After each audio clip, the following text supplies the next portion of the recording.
They called him the freak of nature, a man who defied the limits of age, shattered expectations, and turned his fights into jaw-dropping highlights. This is Yoel Romero, the soldier of God, an unstoppable force who left opponents staring at the lights. Let's dive into the career of one of MMA's most terrifying athletes.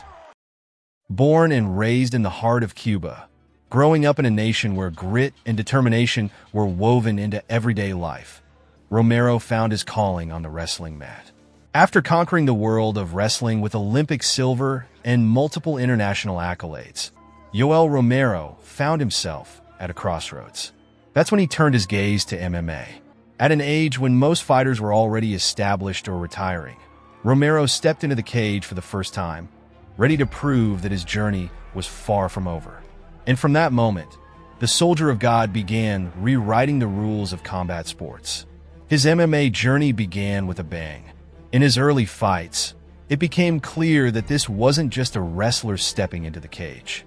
Romero had dynamite in his hands and a flair for the spectacular.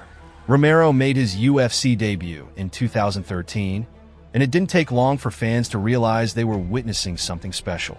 In his first fight, he delivered a highlight flying knee knockout that instantly announced his arrival. Romero wasn't just a wrestler anymore. He was a complete fighter. Romero's fight against Derek Brunson was a turning point in his career, facing a dangerous opponent with heavy hands and strong wrestling. After a competitive back and forth, Romero found his moment in the third round, unleashing a barrage of strikes that left Brunson unable to continue. Another big left hand has hurt Brunson. Over a minute and a half to finish it, but he has to pour it on. Brunson does not have his mouth guard. We're going to get. He hasn't responded here. Stoppage has got to be coming soon. Man alive, Yoel Romero has done it again. As he climbed the rankings, Romero's fights became must-watch events. With each victory, the soldier of God inched closer to the top, cementing himself as one of the most feared contenders in the UFC. Against former champion Lyoto Machida, Romero faced a fighter known for his elusive striking. But Romero turned the fight into a clinic of controlled violence. In the third round, he secured a takedown and delivered a series of devastating elbows that left Machida unconscious on the canvas. In perhaps one of the most jaw-dropping moments of his career, Romero faced Chris Weidman, the former middleweight champion.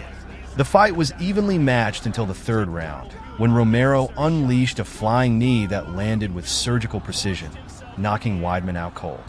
Romero's two battles with Robert Whittaker were nothing short of epic.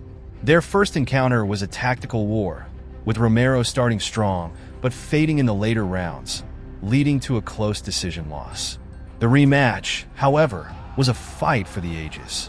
Despite suffering injuries, Romero turned up the intensity in the final rounds, nearly finishing Whittaker multiple times, though he lost another razor-thin decision. For all of Yoel Romero's brilliance in the cage, his career was not without its setbacks, and one of the most significant was his struggle with weight cutting. Competing in the UFC's middleweight division, Romero faced multiple challenges, making the 185-pound limit an issue that cost him dearly. Twice, Romero missed weight in fights that could have crowned him champion. Against Luke Rockhold, Romero delivered a devastating knockout, but his failure to hit the mark meant he couldn't claim the interim title. After parting ways with the UFC, Yoel Romero took his talents to Bellator. Romero debuted at light heavyweight, a division where the weight cut wasn't as grueling.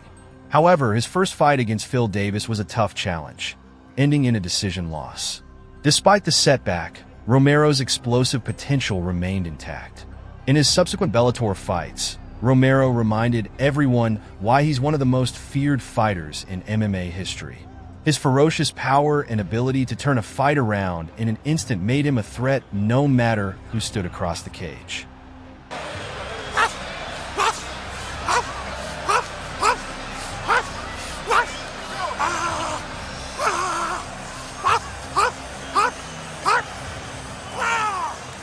He wasn't just fighting opponents in the cage, he was fighting the clock. Entering MMA in his 30s and competing in the UFC well into his 40s, age was always part of the conversation. But for Romero, it was never a limitation. It was a challenge he embraced and overcame. Commentators and fans marveled at his unmatched athleticism, explosive power, and ability to hang with fighters a decade younger. Romero's performances often left people questioning if he had somehow found the fountain of youth. Whether it was his freakish recovery between rounds or his ability to explode with fight-ending power at any moment, Romero proved time and again that age was just a number.